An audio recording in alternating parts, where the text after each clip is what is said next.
Hey guys, welcome back to my channel, Chris from Chris's Treasure Chest, and another exciting reselling video coming your way today, guys.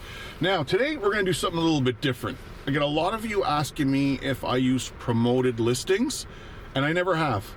Don't know why, I've never tried it, but for the last 2 weeks, I have done it. And I'm going to show you the outcome of the items I did sell by putting my items on promoted listings. You'll be surprised, and I'll come to a conclusion at the end of this video if it's worth it or not. Let's go.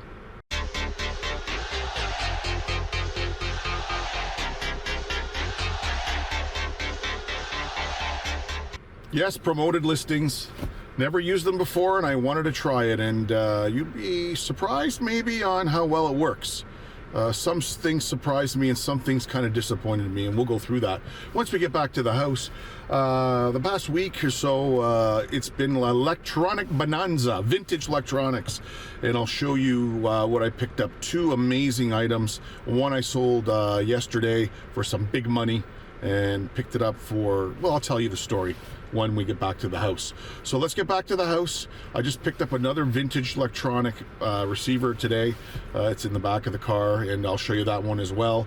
And then we'll hit that promoted listing feature and see how well it worked for me the last 2 weeks. So let's get back to the house, guys. All right, guys, we're back at the house, and like I said, it was a vintage electronic pickup bonanza this week, and I got two turntables. I think I got a dual and I got a Pioneer. Both of them are now listed. You can see them on my eBay store. I think I paid 29 bucks and 39 bucks for them. They're pre-owned. One's missing a belt, but still vintage electronics. Now, before I show you the two awesome ones I got, check out this one here. I got this one today. Let me flip the lens around so you can see. So here's a Kenwood. What's the model number? KT5300. Just beautiful shape. I paid 29 bucks for it. In this condition, I tested it. It's working. I should get about 150 to 200 bucks, which was cool. This is kind of a cool find, guys, if you ever find them. Bose SoundLink speaker. I don't have the power cord for it. I just ordered it on Amazon. If this thing's working, I think I paid 29 bucks for it. If this thing is working, I should sell it for around 175 bucks, 165 bucks. Nice little flip. This is part of a private pick that I just did. I got a bunch of Tonka Jeeps and cars and whatnot. This is part of it here too. This is from the Toy Series mask. That car alone, I think, sells for about 55 bucks. So we're gonna look into that. Now here are the two that I picked up. Check a look at this. So this train on top is part of the deal. So I got all three for $100. So there's a Pioneer in the box, CTF650 tape deck, and down below there's the SX650. I just sold that. You guys are gonna see that in today's video on promoted listings. Went through it, picked 7 items, and I want to show you how the promoted items worked for me and how it didn't work for me. And again, we'll do a tally at the end, see what the true cost was, and see what my true profit was on those 7 items. So let's move over to the computer and get right at it and take you through the process. Okay, guys, we're back at the computer here, and I've got everything lined up. These 7 items, I'm going to rewind a little bit. I did a bunch of promotions on a bunch of items, and I took the fees, the percentage of the fees that they recommended. I didn't change it. So if they said 6%, I left it at 6. You can move it up and down, whatever you want. I just took the recommended rate that they recommended, if that makes sense. So out of all the promoted listings that I did, this is the only 7 that sold in the week and a half of my experiment. So let's go in no particular order. Let's start from the top. Now this jacket here, this is a vintage Scoot, I guess how you pronounce it, Scoot Brothers Rancher Suede Leather Fringe Jacket. It was a really nice jacket.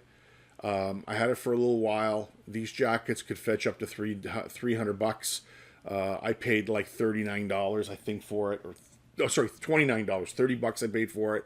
Had a problem. It smelled really, it needed to be cleaned. If you get my drift. It was in storage for a while. There was no rips or tears. I completely disclosed all the information on the jacket. The person that bought it for me paid $79 or $79.11. So my cost was $30. My typical eBay fees on this one was $10.95. Now my promoted fees were $11.37.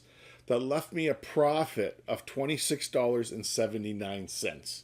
So, am I happy? Did I make enough? Maybe, no. I preferred it would have made a little bit more, but that extra $11 I would have liked to have in my pocket. But there's an example on how that worked for this particular product.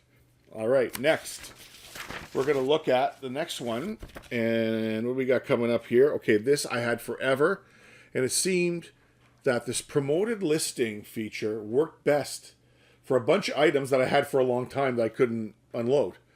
I don't know if the buyer's looking at it going, oh, I'm getting 6% off. Maybe that'll cover the shipping and I want to buy it. Anyways, this was nice. This was a vintage Indy Brickyard 400, year 2000 with tags on, tie-dye t-shirt, NASCAR.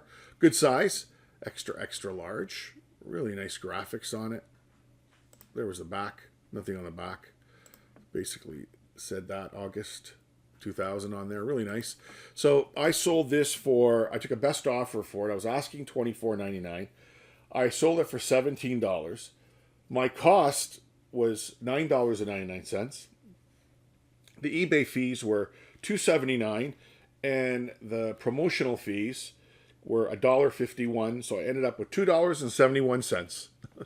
Not a lot of money, but again, it sold under the promoted listing feature, and that's how it broke it down. So again, not a big money maker. Next on the list is, what is this? Sorry, I have another one I've had forever. This was a custom rides Nissan Skyline GTR tuner kit. It was for, I guess, a spoiler kit for a car. I had this forever. I think I paid $4 for it at the thrift store, $3.99. I sold it for $9.99. Cost was $4, like I just said. Fees were $4.15. Promo fees were $2.19, and I netted a profit of minus 0.35 cents on this item, guys. So not a good outcome, but I got rid of it. I had it forever. Actually, I was going to donate it, but it did sell, and it's going out to a new home.